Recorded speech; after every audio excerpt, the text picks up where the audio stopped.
The FBI now giving more details about its two previous interactions, or investigations, I should say, with Omar Mateen. Listen to this. The FBI first became aware of Mateen in 2013 when he made inflammatory comments to coworkers alleging possible terrorist ties. The FBI thoroughly investigated the matter, including interviews of witnesses, physical surveillance, and records checks. In the course of the investigation, Mateen was interviewed twice. Ultimately, we were unable to verify the substance of his comments, and the investigation was closed. In 2014, Mateen again came to the attention of the FBI because of possible ties to Monar Abu Salah, an American suicide bomber.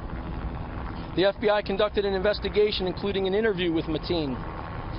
We determined that contact was minimal and did not constitute a substantive relationship or a threat at that time. Though we are reporting that that meeting was a face-to-face meeting with that homicide bomber.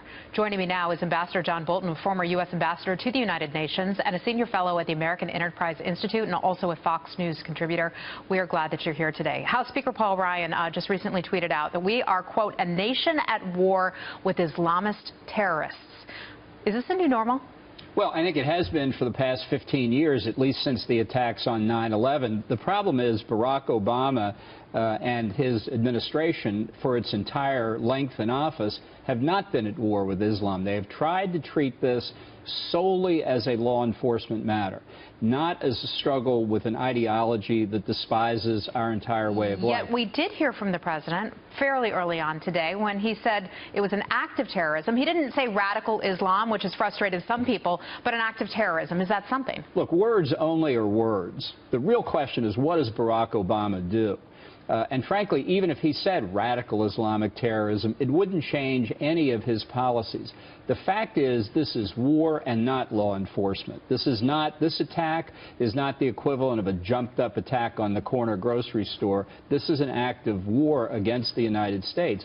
Obama has never acted in response that way. So we have less than a year before we have a new president sitting in the White House. How should that person, whoever it is, whether it's Hillary Clinton, Donald Trump, whoever, handle this situation going forward? You have said some things about, maybe that we should go back to a George Bush-style approach where we take them out there so we don't have to fight them over here. Well, the first thing you have to do is understand that you're fighting an ideology. Forget the magic words. You can make up 6 different words if you want. It's an ideology that despises our way of life.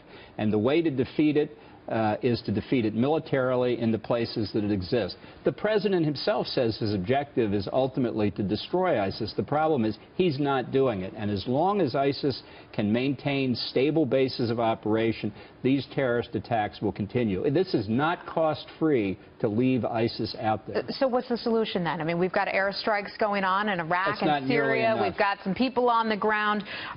Should we put more boots on the ground?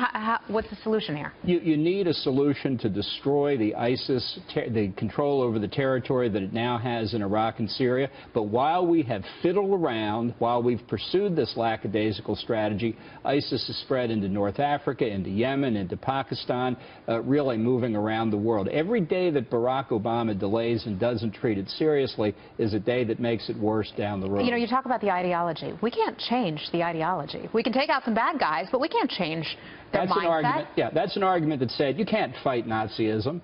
You can't fight communism. Of course you can. And when these people are using their ideology to attack us, the response is very clear, except to the President of the United States. Well, in World War II, 50 million people died as a result of World War II. And how many more victims of terrorism will there be before Barack Obama gets serious? That's what I'm wondering. Where does this go from here? If we can't change that ideology and mindset, you suggest that we can. I certainly hope that we can. I'm just not sure how we go about doing that. Politically and militarily. First, you have to understand and believe... But that sounds like hearts and minds. Is it hearts and minds? No, look, first you have to believe there is an ideology. The president doesn't believe that. He believes these are isolated acts. It's a low-grade infection that will continue for a long time. I think he's fundamentally wrong on that. But he's on his way out. For the next person sitting in the Oval Office, how do they handle that? I think they need to go back to putting a priority on the global war against terrorism and to understand that to defeat it, you have to find allies in the Islamic world that understand what a threat it is to them, and there are plenty of them out there, and you have to be straight with the American people.